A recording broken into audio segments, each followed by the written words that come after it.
Once there was this elderly lady coming from the market together with her granddaughter. She boarded the bus, a very crowded bus. And so there was no more seat for her. And there they were, grandma and granddaughter, standing while riding the bus. Good thing there was this young man who saw this pitiable sight, a tired and old lady carrying a lot of stuff with her granddaughter. And so he felt pity looking at them, seeing them suffering. And so what did he do? The young man closed his eyes. Poor old lady? I don't think so. Poor young man. Instead of offering help, he closed his eyes. My dear brothers and sisters, today's gospel message, among others, for all of us is this: let us keep our eyes open. It means look around you. Of course, there are so many people having good lives, but keep your eyes open and you will realize that there are so many out there having very difficult lives.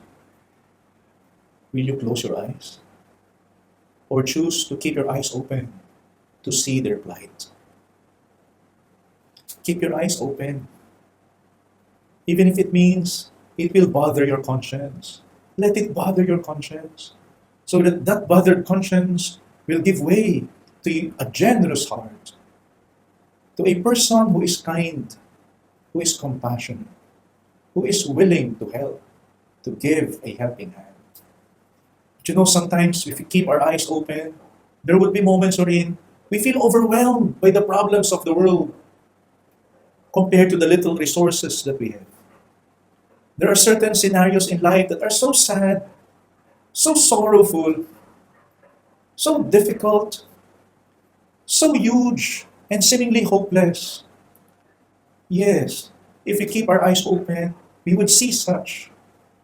But if we keep our eyes open, we will also see that there are possibilities for change for the better, possibilities for big miracles. In the gospel story, Jesus kept his eyes open. And so he saw the vast crowd, already tired and weary and so hungry. The disciples also saw that. Their eyes also remained open. But eventually, they felt overwhelmed by that problem. But they kept their eyes open, so much so that they saw this little lad with meager resources, yes, and his generous heart. And that was the little light that the Lord used to scatter the darkness of hunger. They kept their eyes open such that they were able to see Jesus, his big, caring, concerned heart, and his greatness as the miracle worker that can use the little that we have to supply the needs of everyone and still have plenty. The little boy also, he kept his eyes open. He never closed his eyes. He saw the big crowd, hungry, and he also saw the little pieces of bread and just 2 pieces of fish. And he saw this Jesus and his disciples. Because he had his open eyes, he also had his open heart. And so he opened his bag. Lord, take it. Do with it as you wish. My dear brothers and sisters, yes, if you close your eyes, you will be free from seeing the pitiable problems of the world. But you know what? If you close your eyes, you will also fail to see the wonders of God. The love, the big miracle working love of God. And you will fail to see the inspiration from your brothers and sisters. Their little acts of kindness that actually mean a lot. If you close your eyes, you will also not see that you can be God's instrument as well. You can be like the apostles. Yes, having that sense of pity. Yes, at times feeling overwhelmed by problems. But like the apostles in the story, you can become the bridge between God and the hungry people, between God and this little generous lad. My dear brothers and sisters, let us keep our eyes open so that we will not fail to see the needs of our brothers and sisters, the greatness of our loving God, and ourselves as the bridge between the two. Yes, at times, we might see the so huge and seemingly hopeless sad scenarios in life. Such is life. Lord, I have so big debt. When will I ever be able to pay all them all so that I can have a serene sleep at night? My debt is becoming bigger and bigger. I don't mind if my tummy gets bigger. My resources are getting less and less. Do you sometimes feel overwhelmed by the problems of the world? We are like the apostles, right? Let us offer this to our loving Lord. Our nothingness, our littleness. Let us imitate this young lad. I have little, but I know God can do something about it. There are things in life that maybe we feel only big miracles can solve them. Will my mommy and daddy still get back together? They have separated years ago, and since then, times have been sad and hard. Will I still be able to be employed? I have tried a lot of things, applied left and right to companies. I even took odd jobs. When will I have a stable job? Climate change. Will this ever be solved? Or we're actually just going down the drain? No more solution whatsoever. Do you see problematic things in your life, bad things in your life, that only big miracles can turn upside down into blessings? Open your eyes. Have faith. Open your eyes. Don't just look at the problems of the world. Also look at our ever-loving, provident Lord. When we open our eyes, we realize that God's big miracles are actually partnered, accompanied by man's little acts of love, of generosity, of surrender, of faith.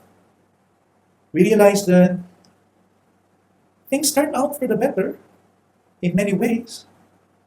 And that's not only thanks be to God, but thanks be to people who have become God's instruments.